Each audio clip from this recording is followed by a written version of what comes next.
Maintenant, on va dans le livre de ce monsieur pour voir, selon ce qu'il dit là, l'identité de la femme de Caïn, de la soi-disant femme de Caïn, selon le livre de Zululassan. Donc, lui, par contre, il veut nous dire que, effectivement, Adam et Ève ont accepté que leur fille parte avec Caïn, après qu'il ait tué un assassin. Quelqu'un qui a le statut d'assassin, de partir avec leur fille. Après avoir perdu son fils, il le laisse partir. Mais par contre, quand on regardait selon la Bible, quand Joseph a disparu, a été vendu par ses frères, selon les récits de la Bible, et que on est venu voir Jacob pour dire, par exemple, Joseph, quand il a rencontré ses frères, il leur a dit de faire venir le dernier. Il a retenu en fait, je ne sais pas, un des frères là-bas.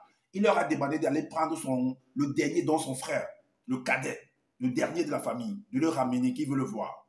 Quand ils sont partis, quelle était la réaction du père? Quelle était la réaction du père? Est-ce qu'il a laissé partir comme ça? Il a dit non. Non. Ah, Adam, par contre, a laissé que sa soeur, sa fille, parte avec un assassin. Ah bon? Waouh. Ok. Allons dans le livre de ce monsieur, le chapitre 4. Le chapitre 4, le verset 4, 30, à partir du verset 36 à 41. Donc là, au verset 36, le verset 36, il est dit que, alors, Pongui s'éloigna, parce qu'il dit que c'est la version originale en fait. Il est dit ici que, alors, Pongui s'éloigna de devant la face de l'entité et s'établit sur le territoire le plus mystérieux du continent, de Wassé ou Minyangado, bien avant la grande dérive des fragments du continent. Ok, on va donc écouter la vidéo. On va écouter la vidéo pour entendre les propos de Zululla lui-même avant de continuer notre allocution. Donc, à partir de la 11e minute, 11 minutes 19. 11 minutes 19. Non, 11 minutes 19. 11 minutes 19.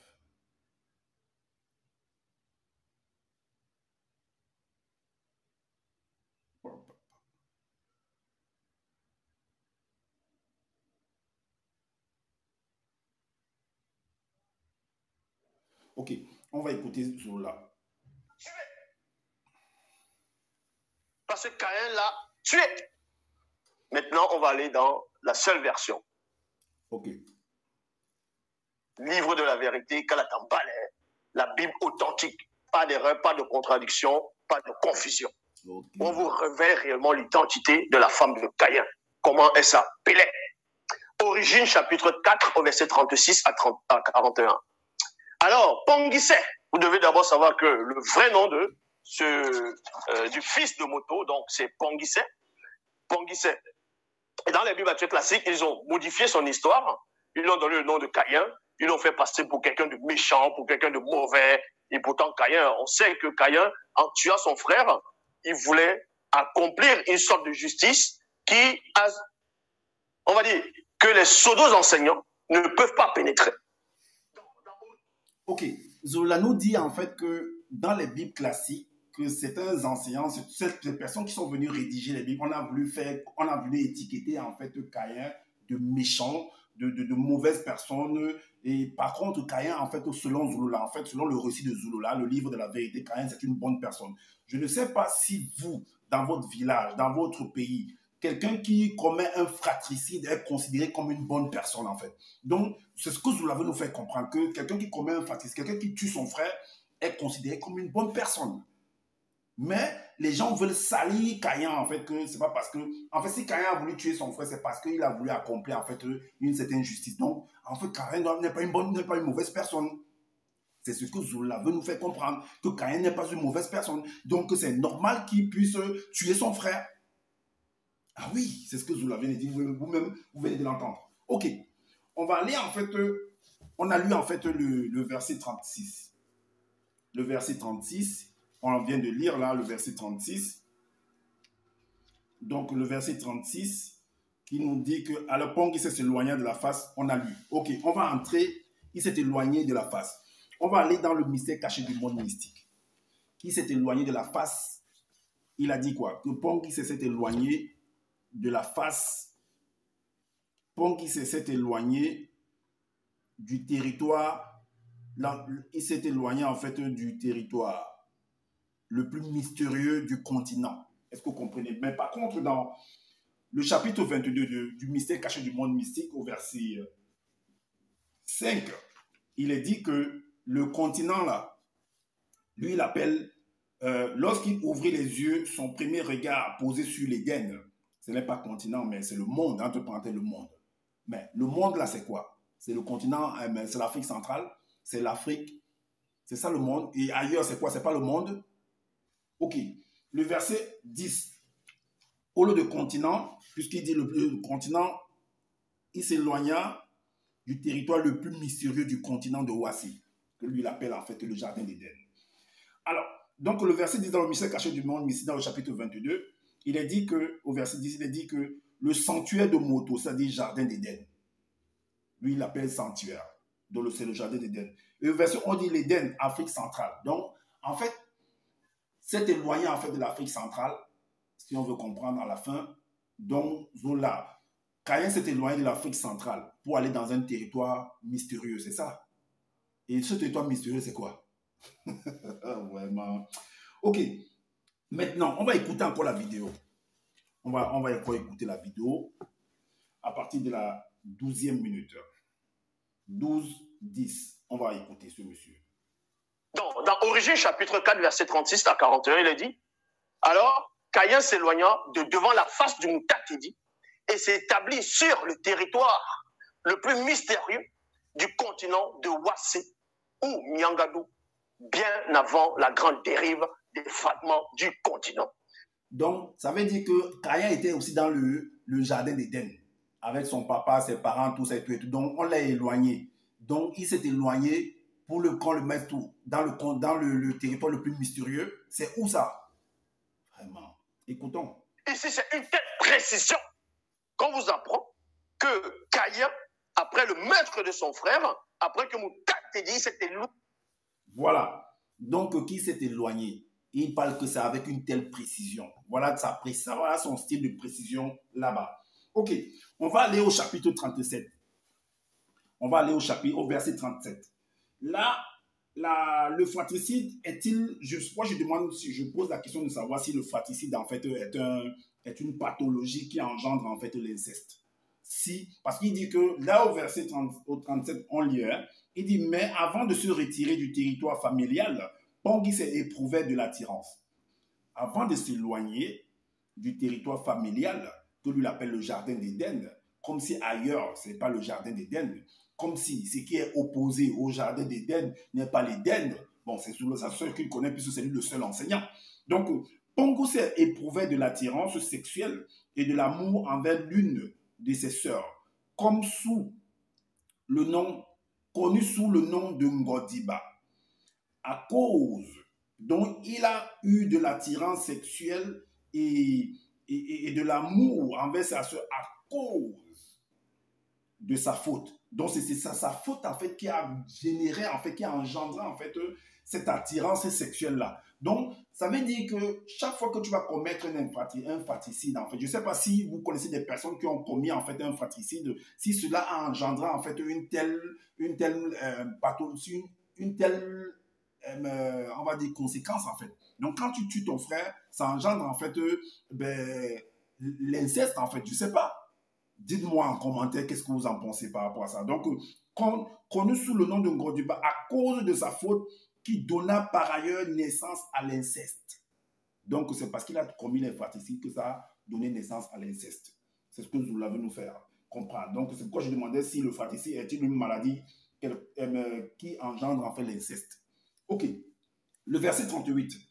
Il dit par contre, le verset 38, on va écouter la vie. Dans le verset 38, il est dit que Ngodiba était une très belle femme noire, étrange et mystérieuse. Elle était hypersensible et émotive et se dissimulait le plus souvent derrière une façade d'insensibilité et de distance. Donc, la question qu'on se poserait également est de savoir que, mais quelle a été en fait son sentiment du fait de voir que son frère a été tué, ou bien pendant le deuil, quel est le regard qu'elle a eu vis-à-vis de son frère, hein, de savoir que Caïn c'est un assassin et qu'il a tué leur frère et tout, comment elle a regardé, était-elle fâchée contre son frère, Caïn, tout ça, d'avoir tué, tout ça, comment ça s'est passé le deuil en fait? Comment les choses se sont passées? Allons néanmoins écouter la vidéo. On va écouter la vidéo parce que c'est très très important, on va écouter les propos de Zouloula. Même c'est pour vous démontrer en fait qui est réellement ce type de Zouloula-là. Que faites attention à ce monsieur-là. C'est un danger notoire. Est-ce que vous comprenez? Ok. On va aller à la partie 18, à 18 minutes. Vous allez vous-même écouter ce que Zouloula dit, 18:49. 18:49.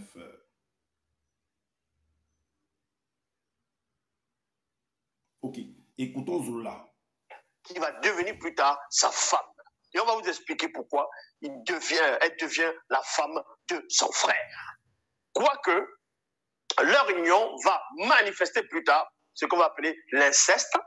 Mais sauf que quand ils sont accouplés, ce n'était pas considéré. C'est-à-dire, ce n'était pas interdit à cette époque. Ça, j'ai déjà démontré ça plusieurs fois. Ce n'était pas interdit à cette époque. L'époque où l'inceste est interdit se trouve dans le livre mystérieux. Ok, donc Zouloula nous dit que quand Caïn, l'inceste a été manifesté en fait, en ce moment-là, c'était pas interdit en fait. Ok, donc c'était pas interdit. Là, on nous montre, c'est comme si en fait, il y a eu un dérèglement. Et donc ça veut dire qu'avant, puisque tu dis que c'est le fait qu'il ait tué son frère que ça a engendré. Mais pourquoi? Ça veut dire que si c'était pas interdit, ça veut dire que, mais comment tu veux nous faire comprendre que il a fallu que Caïn tue son frère pour que ça engendre en fait l'inceste. Mais ça veut dire que l'inceste avant le meurtre de Caïn se pratiquait. C'était pas interdit. Donc tu sais pas le meurtre de Caïn, que la faute que Caïn va commettre et qui va venir engendrer l'inceste, en fait. C'est pas ça en fait. S'il faut qu'on comprenne très bien. Dites la vérité en fait. Parce que tu nous dis que c'était pas interdit, mais après tu nous dis que non, c'est la faute qui a engendré cela. Mais si la faute a engendré ça veut dire que avant ça n'existait pas. Et que si c'est pas la faute qui a engendré ça, ça veut dire que c'était normal avant la faute. Ok, on va donc voir si, vu que tu dis que l'inceste n'était pas interdit avant, et que c'est après le meurtre de Caïn que l'inceste a été engendré et que c'était, et après on a interdit cela. On va voir. On va dans le livre de 1 Samuel. Donc ça veut dire que ton loba est changeant, il change d'opinion. Donc quelque chose n'est pas interdit avant et il est interdit après. Ça veut dire qu'il a changé d'avis. C'est clair ou c'est pas clair? Si quelque chose était approuvé avant et que plus tard ce n'est plus approuvé, ça veut dire que ton créateur que tu appelles Loba, il a changé d'avis. Il a changé d'avis, ça veut dire qu'il n'avait pas prévisualisé ça avant, que des choses comme ça devaient se produire. Il a changé d'avis. Il a vu que c'est mauvais, et il a changé d'avis, il a mis en mettant des barrages par rapport à ça. On est d'accord ou pas? On va néanmoins lire ce que tu as écrit par rapport au changement d'idée de ton Lobala. Et on vient de voir comment il vient de changer d'avis. Toi-même, tu viens de le dire dans ta vidéo. Allons dans le livre de Samuel. 1 Samuel chapitre 21, verset 16. Voici ce que toi-même tu as écrit dans ton fameux livre là, que tu appelles le livre d'initiative le plus puissant, sans erreur, sans contradiction, pourtant bourré d'excréments en fait. Alors, le verset 16 du chapitre 21 de 1 Samuel, tu dis que Loba qui, par son verbe, manifeste la gloire de Tombouanébila, ne manque pas et ne change pas d'avis, car il n'est point un homme. Ça veut dire que s'il change d'avis, il est un homme. S'il change d'avis, s'il a accepté qu'avant, l'inceste était approuvé et que plus tard, l'inceste n'est pas approuvé, ça veut dire que c'est un homme. Il a changé d'avis. On continue, on va dans Biala. On va dans Biala. Qu'est-ce qu'il a écrit là-bas dans Biala? Biala, chapitre 9. Le verset 7, tu dis Loba est seul créateur. Donc ça veut dire que s'il y a des changements dans sa création, il est le seul responsable de ça. Et En gros, ce que tu viens de dire que c'est un créateur, c'est un homme en fait. Et allons maintenant dans Misongi, chapitre 19 au verset 15. Tu dis là que Loba n'est pas un homme pour mentir, mais il a menti là maintenant. En changeant les choses, en disant plus tard que non, il ne change pas d'avis, et après il vient changer en disant que non, l'inceste était approuvé avant et puis ce n'est plus approuvé après, ben il a menti en fait. L'homme n'est pas un homme pour mentir et n'a jamais pris et ne prendra jamais la condition d'un homme, d'une femme ou d'un animal et ne naîtra jamais en tant qu'homme, quelle que soit l'époque ou la situation. Il n'est pas un homme pour changer d'opinion. Il n'est pas un homme pour changer d'opinion. Dans Exode, chapitre 12, le verset 22, qu'est-ce qu'il dit? Ça, c'est après, selon ce que vous avez écrit des années après, dans le futur. Donc, après les motos, les Caïens, tout ça. Tu dis ici que tu ne dois point avoir des relations sexuelles avec ta soeur, fille de ton père et de ta mère, ni ta demi-sœur. Ok. Et dans le verset 1 de ce même chapitre, il est dit que plus tard, les entités du grand ordre des choses apparurent à Boussi après que celui-ci eut fini de briser le veau d'or lorsqu'il remonta sur la grande et haute colline. Les entités lui dirent, Boussi, Boussi. Il répondit, me voici. Jusqu'au verset, on va lire jusqu'au verset 4. Et elles lui dirent, sois attentif aux paroles qui vont sortir de nos bouches et enseigne-les au peuple. Voici les paroles que les entités spirituelles du grand ordre des choses adressaient à Boussi. Elle parlait en ces mots. Donc, voilà ce que les entités ont dit à... Et vous allez vous rendre compte que les entités également ont enseigné Moto. Ont enseigné Muto. Alors, ce que les entités viennent d'enseigner là, ce qu'on vient de lire là dans Exode. Par exemple, au verset 20, tu ne dois point avoir de relations sexuelles avec ta soeur et tout et tout. Donc, Moto, lui, ne savait pas ça. Donc, si ici, on vient dire à Boussi que tu ne dois pas avoir, on vient interdire l'inceste, en fait, ce qu'on appelle inceste dans les relations entre frères et sœurs. Ça veut dire que, et qu'avant, c'était approuvé. Donc, Moto, lui, n'a pas connu, en fait, cette loi-ci.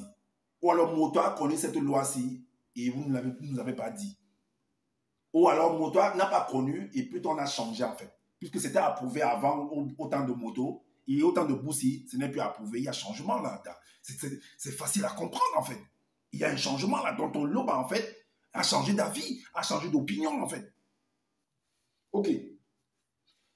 Mais si tu nous dis que les mêmes entités qui viennent enseigner à l'autre, à Boussi, comme ça, oh, c'est les mêmes entités qui ont enseigné à Moto, on va le voir. Dans Origine, chapitre 2. Origine, chapitre 2, au verset 7. Il est dit, Moto fut sous la garde de ces entités exceptionnelles et elles lui dévoilèrent les mystères du langage, des animaux, du vent, de l'eau, des odeurs, de l'astrophysique, soleil, du lune mystérieux, étoile et toute cosmologie. Alors, mais la femme, les entités ne l'ont pas dit en fait que l'inceste était, ou alors le fait de coucher avec sa soeur ou son frère était interdit. Ah, ils ont dit que non, ce n'était pas interdit. Donc l'Oba les a envoyés, devait dire que non, ce n'est pas interdit, c'est normal que Caïn prenne sa soeur en fait. Même s'il a commis le fratricide, même s'il a tué son frère, ben Adam, il faut accepter ça en fait. Il faut accepter ça. Ok. Adam, Moto, les parents, acceptez que Caïn, votre fils, prenne votre fille malgré que c'est un assassin en fait. Le verset 41 nous dit, Pongi s'est uni à Ngodiba après qu'elle soit devenue sa femme. Donc ils ont accepté. Alors écoutez ce que Zulava dit par rapport à ça. On va écouter la vidéo. On va écouter à 23. Il va dire quelque chose de très très important là dedans. 23:00. Zulava dit quelque chose de terrible là-dedans par rapport au rite traditionnel.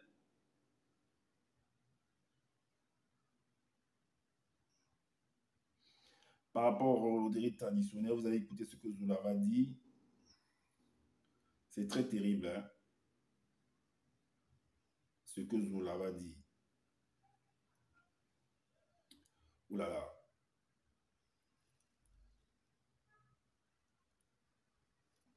Bon. Sa personnalité écoutons mystérieuse se retrouvait servant à l'âge de l'innocence, le plus souvent avec l'acquisition de la sagesse. Pangissé s'unit en Godiba après qu'elle soit devenue sa femme. Sa femme. Ça veut dire que l'union entre Caïn et sa sœur jumelle a été approuvée. Ils se sont mariés d'abord selon le rite connu par son père Moto. C'était approuvé. Donc, ce n'était pas une interdiction. Ce n'était pas une abomination. Caïn s'est repenti, donc il avait une bonne semence. Ok.